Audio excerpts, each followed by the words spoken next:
Hello प्यारे साथियों। तो आज हमारे YouTube चैनल में फिर एक नई वीडियो के साथ आपका स्वागत है। तो आज हम पढ़ने वाले हैं साइंस का बहुत ही इम्पोर्टेंट टॉपिक, महत्वपूर्ण टॉपिक, पोषक तत्व। तो बहुत ही इसमें जो महत्वपूर्ण तथ्य है वो इस वीडियो में शेयर करने वाला हूँ। ज़्यादा पूरा सार नहीं बता पाऊँगा क्योंकि वीडियो ज़्यादा लंबा हो जाएगा। जो मेन पॉइंट है वो मैं आपके साथ शेयर करने वाला हूँ। तो यहाँ पे सिंपली चलते हैं, पोषक तत्व किसे कहते हैं। तो पोषक तत्व किसे कहते हैं? ऐसे तत्व जो शरीर को पोषण प्रदान करने वाले होते हैं, जिनसे ऊर्जा और शक्ति मिलती है, उन तत्वों को पोषक तत्व के नाम से जाना जाता है।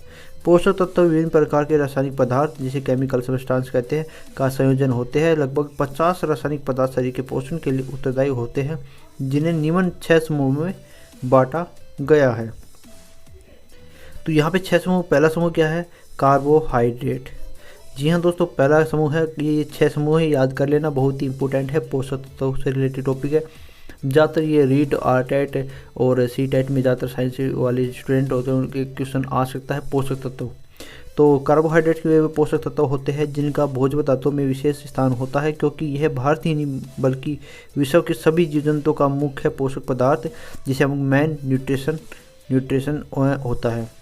दैनिक कार्य के लिए, सभी प्रकार की गतिविधियों के लिए कार्बोहाइड्रेट्स की अतुलनीय भूमिका होती है। और कार्बोहाइड्रेट्स जैसे कार्बन, हाइड्रोजन और ऑक्सीजन कैसे मिलकर बना होता है। तो कार्बोहाइड्रेट्स क्या होता है, किसका मिश्रण होता है? कार्बन, हाइड्रोजन और ऑक्सीजन का मिश्रण होता है। तो आगे चलते हम। तो यहाँ पे जिसमें हाइड्रोजन ऑक्सीजन का अनुपात जल के अनुपात मतलब 2:1 होता है, समझ गए? मतलब हाइड्रोजन और ऑक्सीजन का अनुपात जल के समान होता है, जैसे 2:1। कार्बोहाइड्रेट शरीर को लगभग 70% ऊर्जा प्रदान करता है। तो यहाँ पे देखेंगे कि कार्बोहाइड्रेट जैसे किस में मिलता है? चावल, मक्का, गेहूँ, बाजरा, चुकंदर, शकरकंद विभिन्न प्रकार के भोज्य पदार्थों में उपस्थित होता है। और कार्बोहाइड्रेट्स के 3 प्रकार होते हैं। कौन कौन से होते हैं? पहला है मोनोसैकेराइड, दूसरा होता है डाइसैकेराइड, तीसरा होता है पॉलीसैकेराइड। बहुत ही इंपॉर्टेंट है, तो इस चीज़ तीनों को याद कर लेना। कार्बोहाइड्रेट्स 3 प्रकार का होता है, मोनोसैकेराइड, डाइसैकेराइड और पॉलीसैकेराइड। अब चलते हैं नेक्स्ट पार्ट में। तो नेक्स्ट पार्ट हमारे पास आ जाता है प्रोटीन का। ज़्यादातर क्वेश्चन प्रोटीन, वसा और कार्बोहाइड्रेट से पूछे जा सकते हैं। तो प्रोटीन भी एक प्रकार का कार्बनिक यौगिक होता है, जो कार्बन, हाइड्रोजन, ऑक्सीजन से मिलने से बनता है। ये भी उसी प्रकार है, कार्बन, हाइड्रोजन और ऑक्सीजन से मिलकर बना होता है। प्रोटीन की हमारे आहार में सबसे प्रमुख स्थान होता है, क्योंकि यह शरीर की वृद्धि, विकास, टूट फूट की मरम्मत के लिए उत्तरदायी होता है। प्रोटीन के द्वारा रक्त, मांसपेशियाँ, तंतु, त्वचा, बाल आदि निर्मित होते हैं। इस चीज़ का ध्यान रखना। और इसलिए जीवित रहने के लिए प्रोटीन बहुत ही आवश्यक होती है। अधिकतर एंजाइम, हार्मोन्स, एंटीजन और एंटीबॉडी वे सभी प्रोटीन के बने होते हैं। प्रोटीन के मुख्य रूप से दालों में, अनाज के रूप में, दूध में और मांसाहारी पदार्थ के रूप में भी प्रचुर मात्रा में पाया जाता है। तो ये हो गया प्रोटीन का। अब चलते 3rd नंबर पे। 3rd नंबर पर हमारे पास आ जाता है वसा। तो वसा क्या होता है? वसा कार्बोहाइड्रेट्स और प्रोटीन की तरह कार्बनिक यौगिक होता है, जो प्रकृति में बहुतायत में उपलब्ध है। वसा ग्लिसरीन जिसे तथा वसा अम्लीय का मिश्रण होता है। ग्लिसरीन और वसा अम्लीय का मिश्रण होता है, जिसे छूने पर चिकनाई महसूस होती है। और 1 ग्राम वसा से हमें लगभग शरीर को 9 कैलोरी ऊर्जा की प्राप्ति होती है।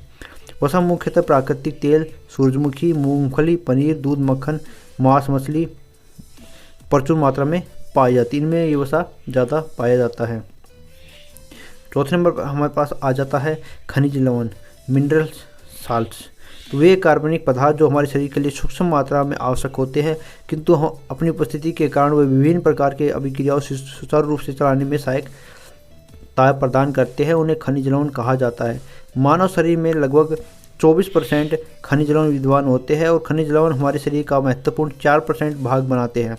किंतु यह वृद्धि और विकास के लिए भी परम आवश्यक। इस चीज़ का ध्यान रखना। खनिज लवण जैसे प्रोटीन की और वसा की आवश्यकता बढ़ती है, वैसे खनिज लवण भी विकास और वृद्धि में महत्वपूर्ण भूमिका निभाते हैं, जिनमें calcium, phosphorus, potassium, sulphate, sodium, chlorine, magnesium मुख्य खनिज लवण के अंतर्गत आते हैं। इसके साथ ही सूक्ष्म खनिज लवण के अंतर्गत लोहा, मैग्नीज, तांबा, आयोडीन, कोबाल्ट, क्लोरीन आदि को भी शामिल किया गया है।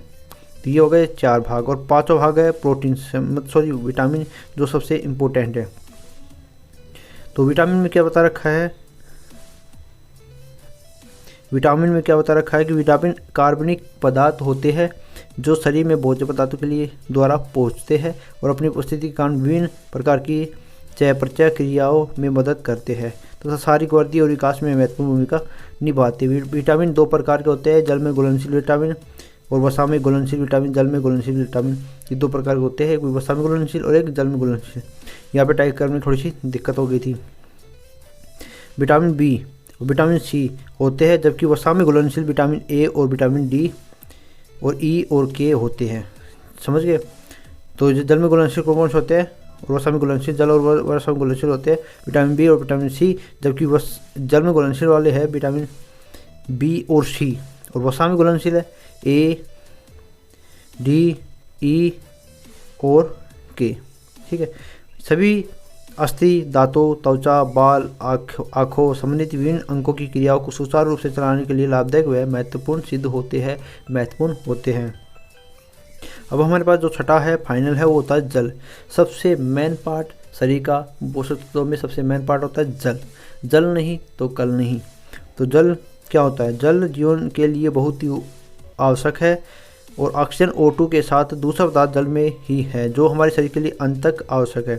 इसके बिना जीवन की कल्पना भी नहीं की जा सकती। जल में कई प्रकार के पौष्टिक आहार नहीं होते हैं और न ही कोई हमारे शरीर को ऊर्जा प्रदान करता है, फिर भी हमारे शरीर के लिए क्या होता है, उपयोगी होता है। किंतु जल शरीर में होने वाले विभिन्न प्रकार के चयापचय क्रियाओं में अपना योगदान देता है। जल का रासायनिक फार्मूला होता है H2O, जो हाइड्रोजन और ऑक्सीजन के मिश्रण से बना होता है।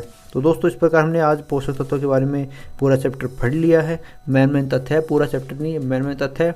और आशा करता हूँ कि आपको ये वीडियो अच्छा लगा होगा। और एक बात बताना चाहता हूँ, और दोस्तों, यदि आपने इस वीडियो को शेयर नहीं किया, शेयर कीजिए। और अभी तक हमारे चैनल को सब्सक्राइब नहीं किया है तो सबसे पहले सब्सक्राइब भी कर दीजिए। और वीडियो अच्छा लगता है तो लाइक करना बिल्कुल भी ना भूलें। फिर मिलते हैं नए टॉपिक के साथ, नए चैप्टर के साथ। तब तक के लिए जय हिंद, जय भारत।